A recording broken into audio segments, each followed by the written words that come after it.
ay ng ating Panginoon. Pero napakahalaga nito dahil ang ating pag-uusapan ay Holy Spirit. Part 1 pa lang doon. Part 1. Ang pinag-usapan natin ay regarding sa maturity series. Nasa lesson 11 na tayo. Nakaraan lang medyo pinansin ko muna para medyo may relax natin yung ating kalusugan at ganoon din yung ating spirit. Sayang si Mariel wala din. So ngayon po ay pag-usapan natin ay ang Holy Spirit. Makikita natin siya sa John 14 verse 16 and 17. Sabi dyan,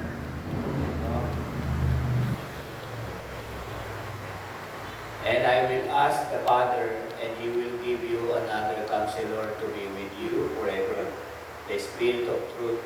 The world cannot accept Him because it neither says Him nor knows Him, that you know Him, for He lives with you, will be in you. Next.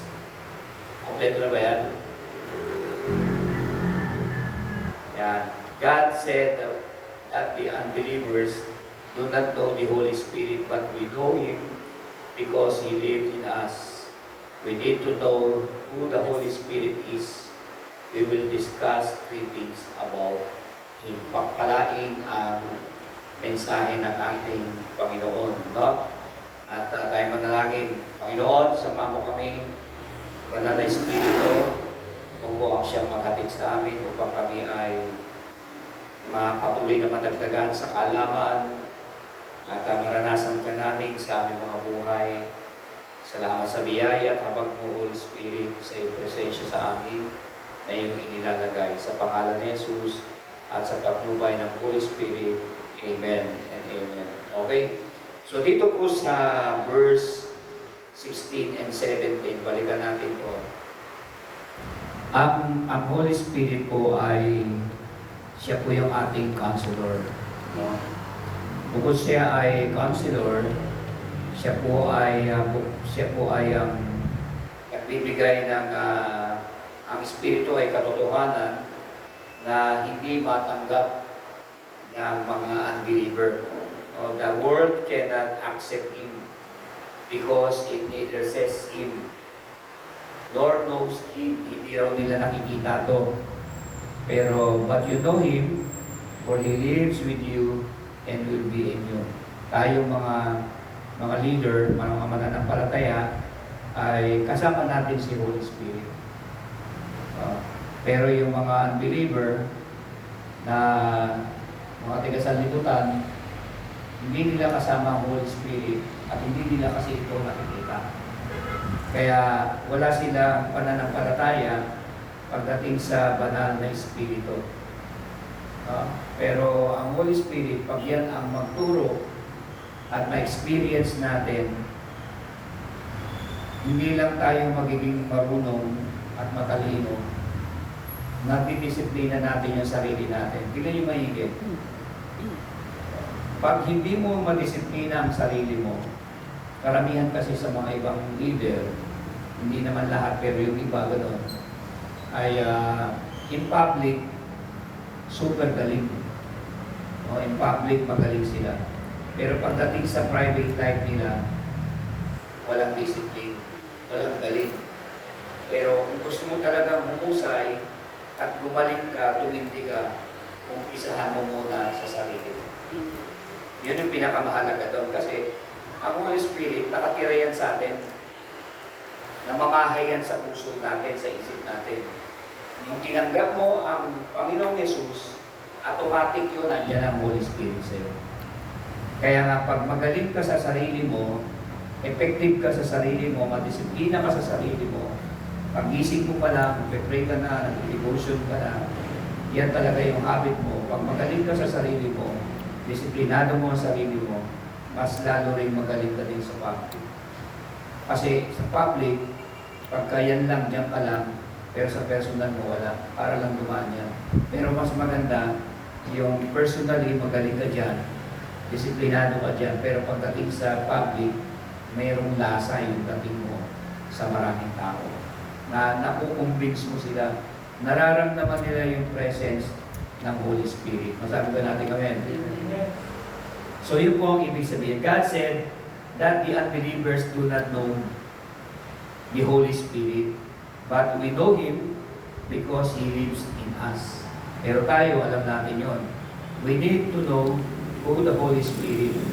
We will discuss 3 things about Him. Number 1, the Holy Spirit is God. Ikatlong persona ng Diyos ay ang Holy Spirit.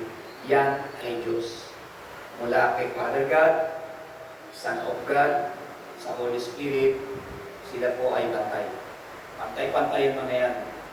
Kaya nga ang banal na Espiritu, yan yung maglalagay sa iyo ng disiplina, ng galing mo sa private life mo hanggang public.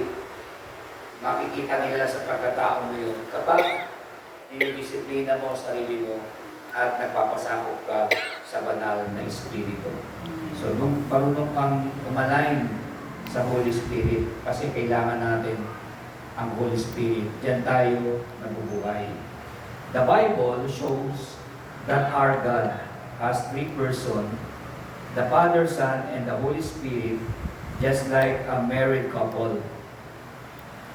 They are 2 but 1. Sabi ng Genesis 2:24. God is not God if He is only 1 or 2 person.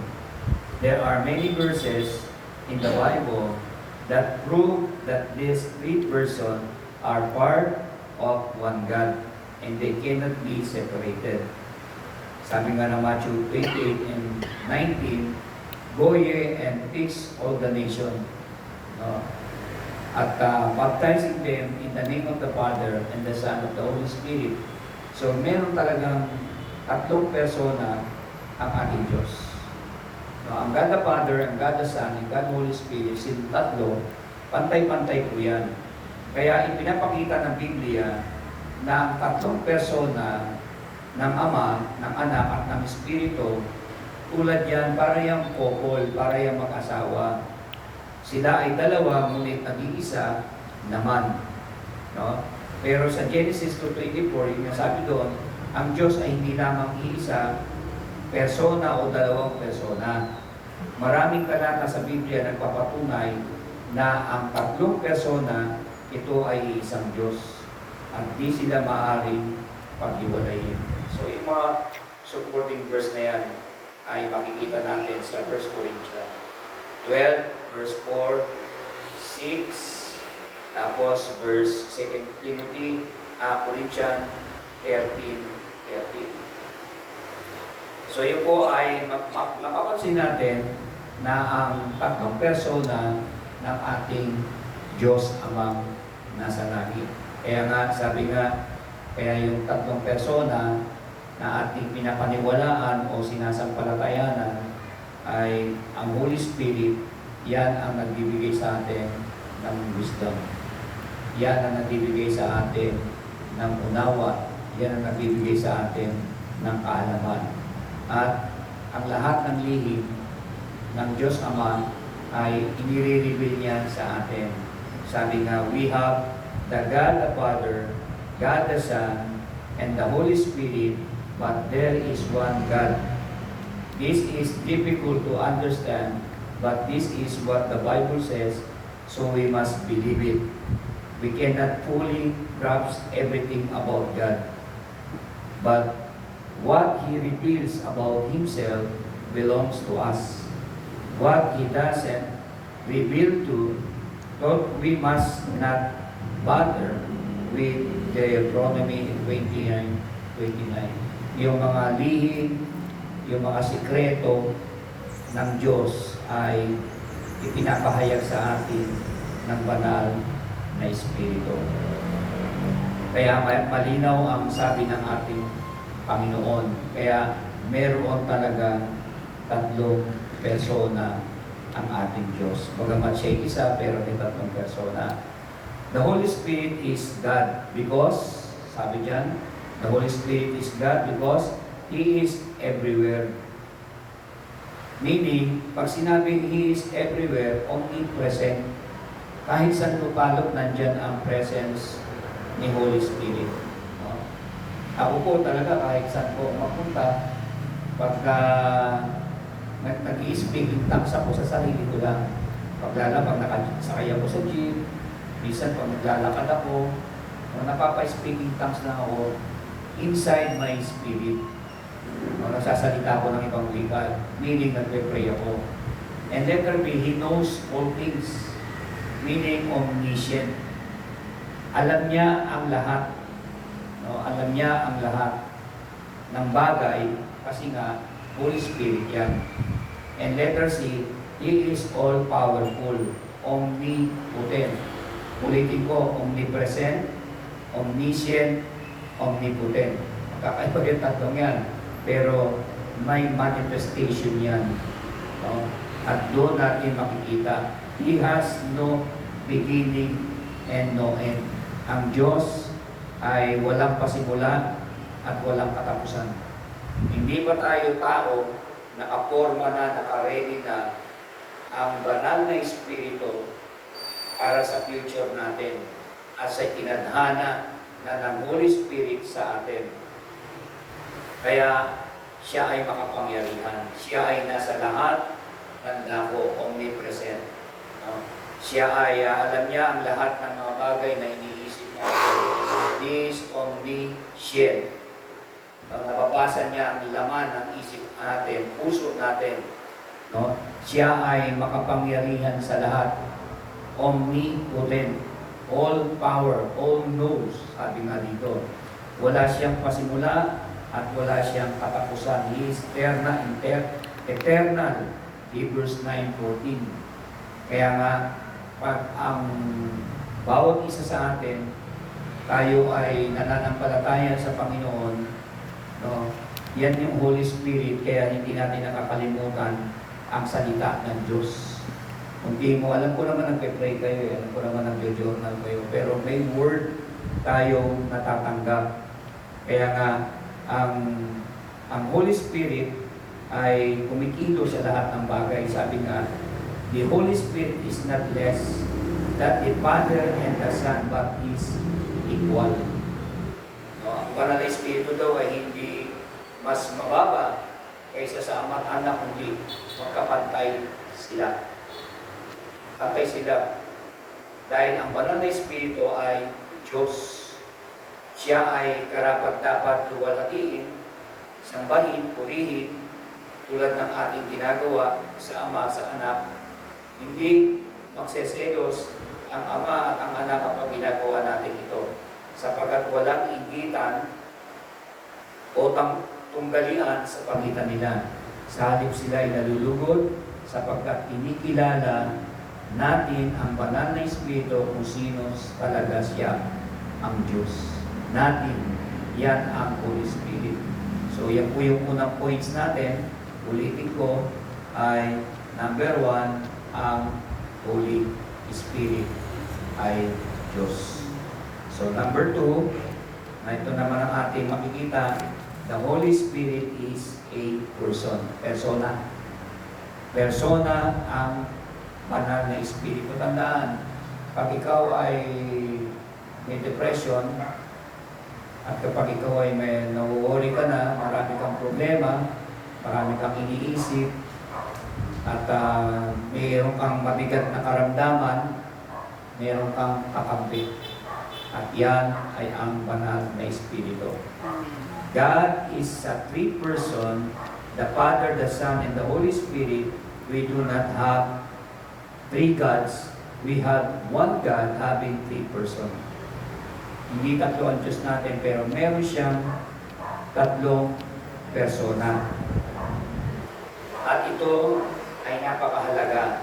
Many do not find it hard to believe that the Father and the Son are person, but they cannot accept the Holy Spirit is a person too.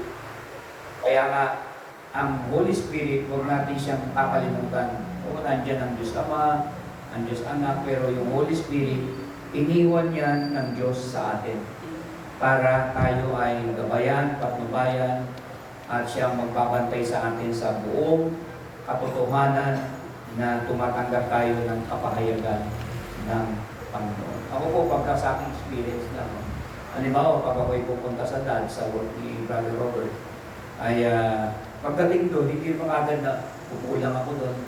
Gumagana na agad yung espiritu ko, tapos nag-speak in tongues ako. No, nag-pray na agad ako, sabi ko, Holy Spirit, salamat, nakarating na ako dito. Tapos magta-tongues na ako, nakaupo ako doon. Tapos magugulat na lang ako, may dadating 3, 4, maya-maya, dumadami na. Dumadami na. So yung message ng Panginoon, walang nasasayang. Kasi nandun na si Holy Spirit. Hindi pa ako nagpupunta doon, nakapwesto na yung presensya niya. Kaya nga, God is omnipresent God. Holy Spirit is Holy Spirit, omnipresent Holy Spirit. Ayan na yan, nandyan na yan. Ikaw na lang yung susunod, lalo na kung handa yung ating puso. Masabi ba natin amen? Through the Holy Spirit has power, but first He is person. He does not have physical body. Because He is Spirit, but He has a personality. Sabi nga, kumbaga sa Tagalog, totoo ang banal na Espiritu ay may kapangyarihan. Ngunit higit sa lahat, siya ay isang persona, wala siyang physical. Hindi natin nakikita, pero nararamdaman natin ang presensya ng banal na Espiritu. Kaya nung Sunday, nung nagtatrapoling na ako, ayun na, puro lalaki, isa ng babae, pero mga bumigay, ang iba umiiyak na. Kasi yung presence ng God, naramdaman nila. Naramdaman nila. Tsaka alam mo naman, matitishare mo na empty yung mga puso ng mga tao dito. So talaga namang instrumento lang talaga ng Lord si Brother Robert para kung mga tao ay maabot ng salita ng Diyos. Kahit may mga kontrabida dyan, wala na yung kumbaga sa binantig na rin ni Holy Spirit yung damdamin ni Brother Robert para huwag na lang silang pansinin. Ang importante, maitawid yung gawain at magpatuloy ng magpatuloy. So, ang ibig sabihin, ang Holy Spirit ang tumatrabaho doon. Kaya walang hirap. Pero kung karunungan ng tao, ang hahawak doon, ako mamumblema ka lang. Sa totoo lang. Pero pag si Holy Spirit na, yun na. Ang Holy Spirit, isa rin yan, mapapansin natin. Sabi nga, ang totoo, ang banal na Espiritu ay may kapangyarihan. True, the Holy Spirit is powerful, power, but first, He is a person. He does not have physical body because He is Spirit, but He has a personality. Una, makikita natin, the Holy Spirit is a person. Letter A, He has a mind. Meron siyang kaisipan. Ang banal na Espiritu. At yung kanyang isip, very powerful yun. Makapangyarihan ng kanyang isipan. Hindi yan basta Espiritu lang, pero may isip yan. Alam niya yung dapat gawin para sa'yo, para sa lahat. Letter B, He has a will. Mayroon siyang pag-iisip, mayroon siyang sariling kalooban. May mga supporting verse yan, sulat nyo na lang. Mayroon siyang sariling kalooban. Itong kalooban ko, kasi itong gawin mo. Ikaw naman, sunod ka na lang. Huwag mo nang kontrahin yung Holy Spirit. At baka kayo madisgrasya pa dyan. Sundin mo na lang siya. Kung ano yung pinapasabi sa'yo, yun ang gawin mo. So, pag magaling ka personally, in private life mo, effective ka sa sarili mo, lalo na sa family mo, mas mo pa kaya sa public. Pagdating sa public, mas matindi. And letter C, sabi dyan, He has emotion. May emotion ng Holy Spirit, kaya huwag natin siyang sasaktan. Huwag natin siyang pipighatiin. Kaya kung sensitive ka, saan ka nakakita na yung nagmamanifest yung Holy Spirit, kung nagkakaiyakan, tapos ikaw ay panayang scroll mo sa ano mo. Minahuli ako dito na nasabihan ko talaga. Sabi ko, kaya walang nangyayari sa buhay mo, anong hinatupan mo. Nasa presensya, nag-iiyakan yung mga tao, nag-ML ka, hindi tama yan. Dapat sa'yo, umuwi ka na lang. Nung ka na lang nag-ML sa'yo. So yung presence ng Holy Spirit, igagalang natin yan. Huwag natin siyang sasaktan kasi meron siyang emotion. And letter D, He speak. Nagsasalita yan sa iyo. Siya ay nagsasalita. Sa mga pinita yan, Pastor. Sa Revelation 2, verse 7, nag-i-speak yan, kinakausap ka niya ng heart to heart. No? Personal sa personal. Kaya nga, ang Holy Spirit, yan ang pinakamahalaga sa lahat ng bagay. Kaya, itong message na to, part 1 pa lang yan. Ulit nyo, tapos i-apply nyo sa sarili ninyo. Tapos kung may kausap kayong tao, ma-discern nyo yung mga tao nandiyan. Lalo na kung may naninira sa'yo, magkakaroon ka ng wisdom. Bakit papatulan mo yan? Hindi ba baba ka pa sa level niya?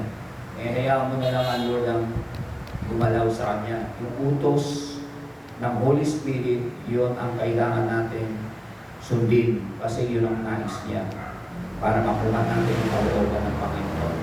The Holy Spirit has every sensitive character.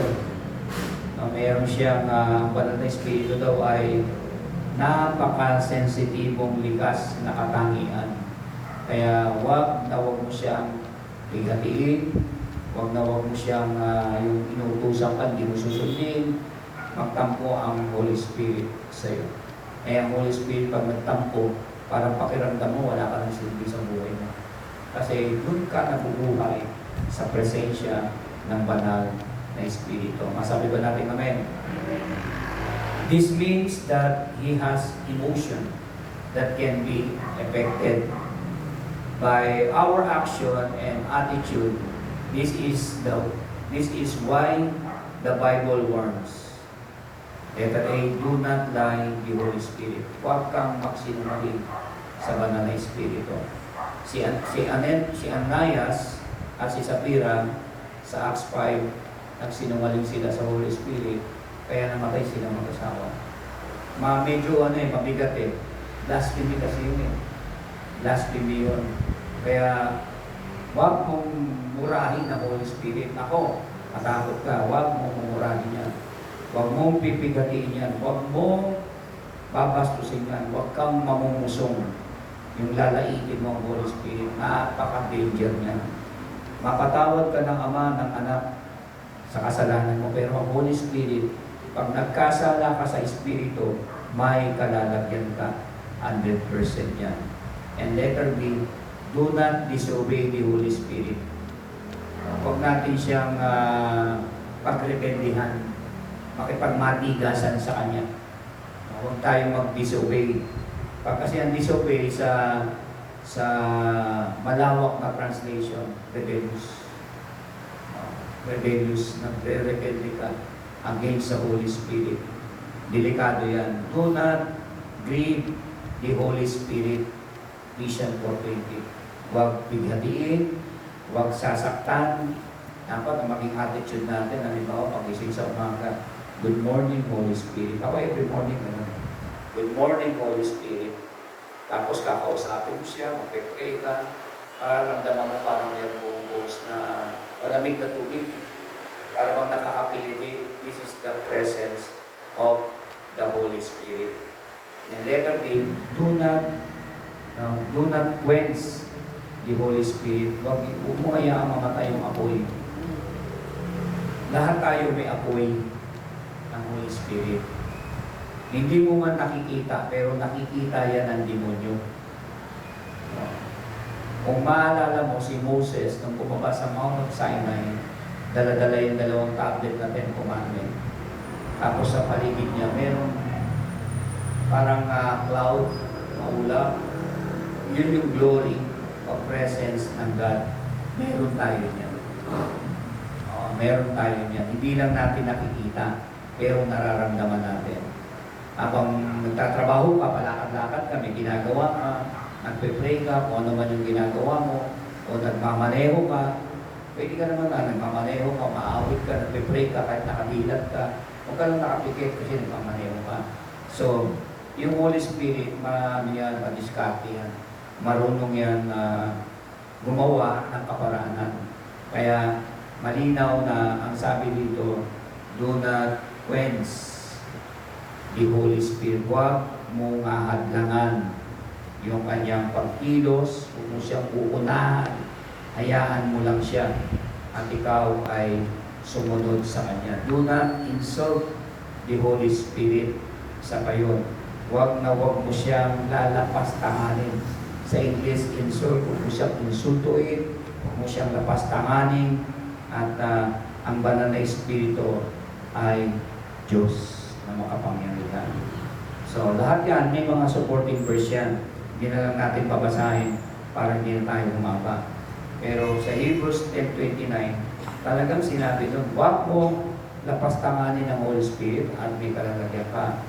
Sumunod, bukod sa huwag mong lapastanganin ng banal na Espiritu, sa Matthew 12, verse 31 and 32, binanggit din yan ulit doon. Kaya malinaw na ang Holy Spirit mahirap siyang kalaban. No? Mahirap siyang kalaban. Kaya huwag natin siyang lalabanan. Kaya kung minsan, di ba, pagka dumadating yung encounter, nabagsak yung tao, bumagsak. Tapos gugulong-gulong, sumisigaw. Ibig sabihin, nagkakaroon ng cleansing spirit sa taong ito. At nadideliverance, nililinis siya para yung Holy Spirit ikira sa kanya. So, ganun ang ginagawa ng banal na Espiritu para i-purify, i-sanctify tayo sa pagkilos ng Holy Spirit sa ating buhay para makapamuhay tayo ng tama. Lalo na kung mayroon tayong mabibigat na dalahin. Masabi ba natin amen? So, yun po yung pinakamahalaga na makikita po natin. The Holy Spirit is in person. He has emotion and will. So, we need to give Him importance. We are called to fellowship with Him. At ang banal na Espiritu ay bukod sa persona, mayroon siyang talagang sariling damdamin at kalooban na rarapat lamang siya ay pahalagahan natin. Alagaan natin siya sa puso natin kasi tayo ay templo ng Holy Spirit.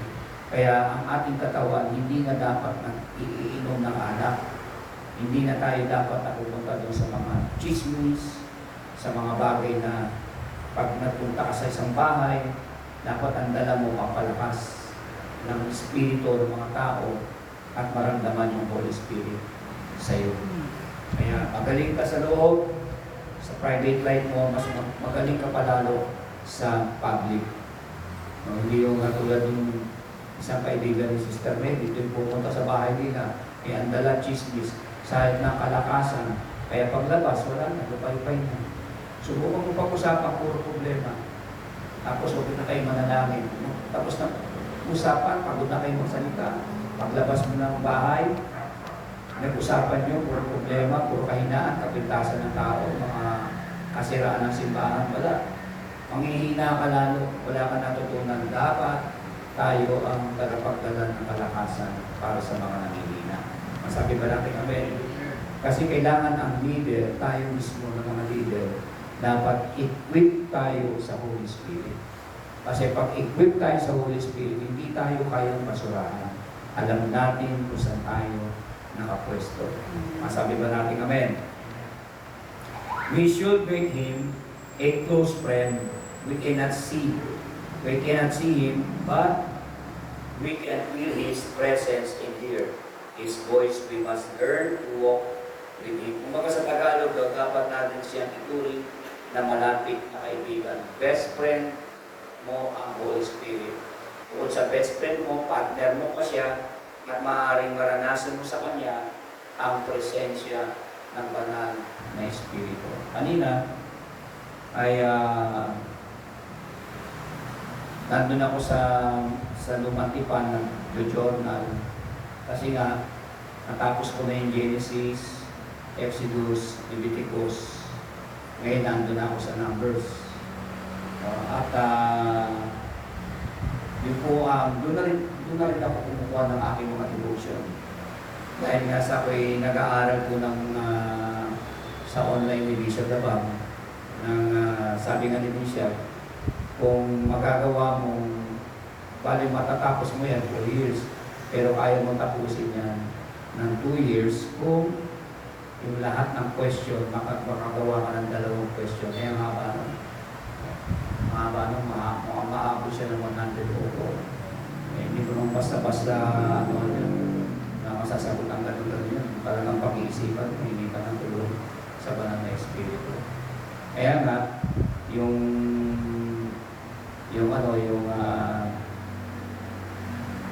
binabasa ko kanina umaga at sa pagbasa ko ay yun ang ginawa ko na rin doon. Sa 5 chapter a day, nagbabasa ka niya natin. Tatsagaan mo lang, disiplina talaga sa sarili mo. Pag yan ginagawa mo lagi magbasa.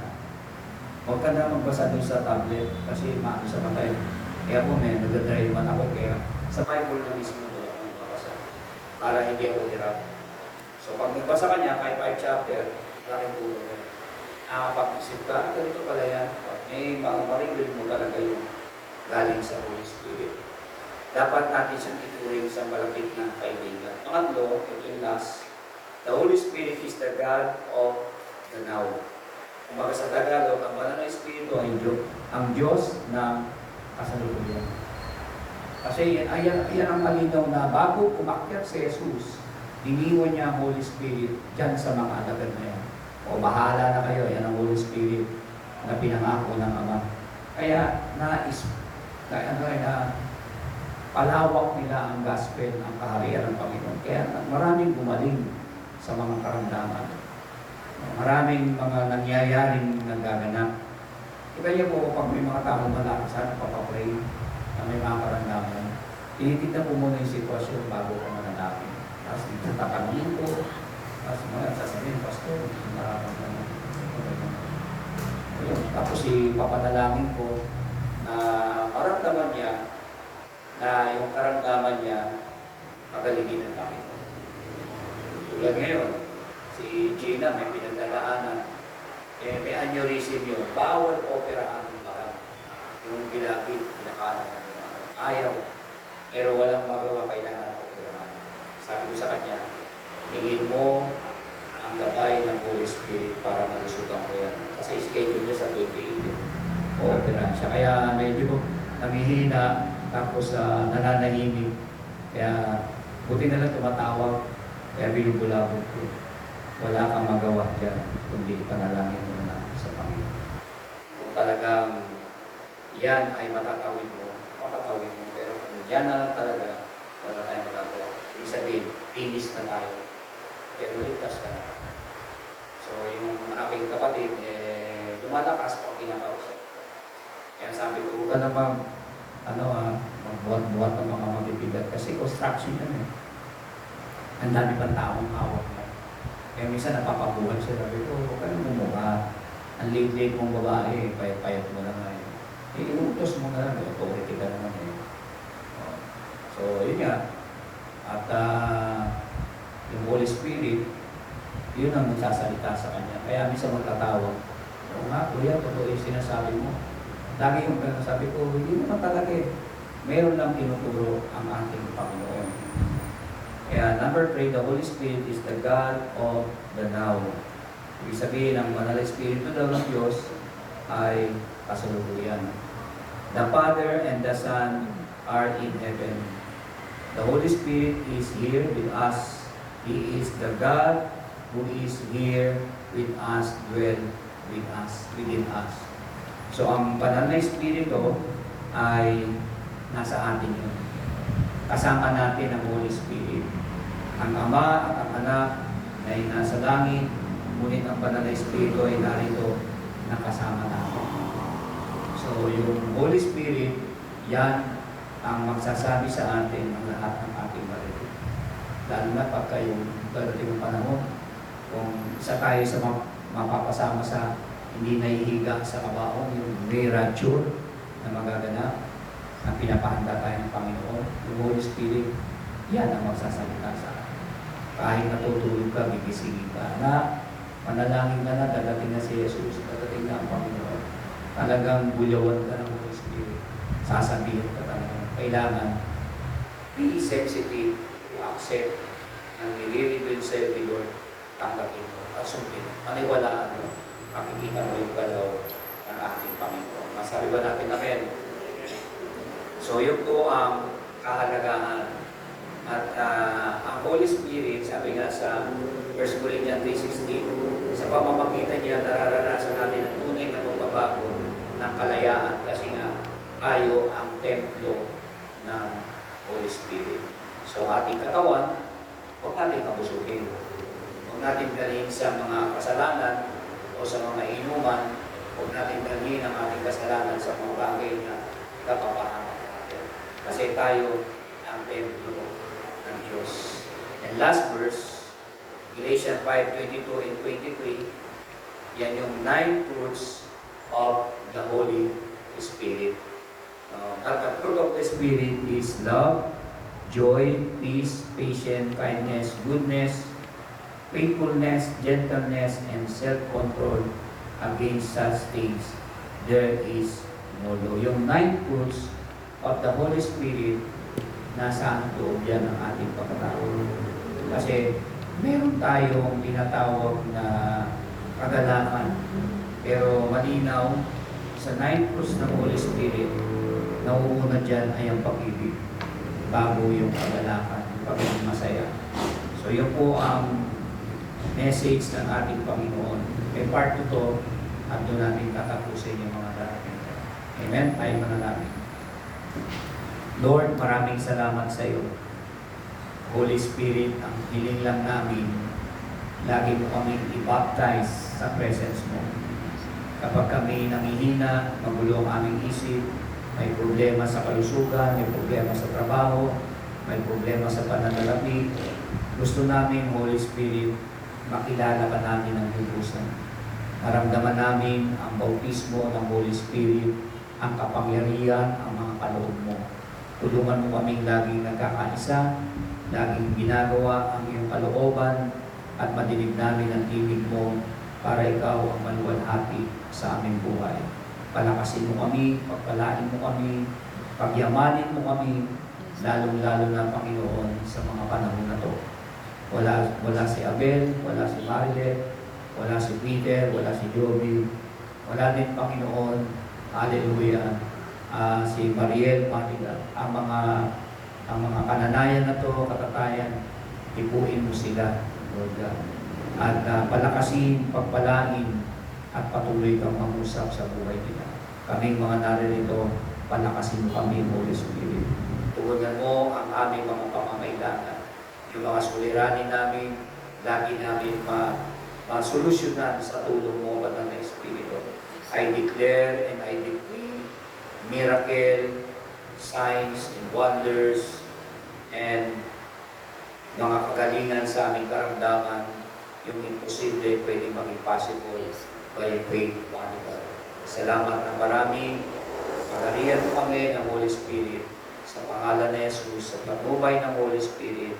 Amen and amen. Ito, palakpakan natin si Lord.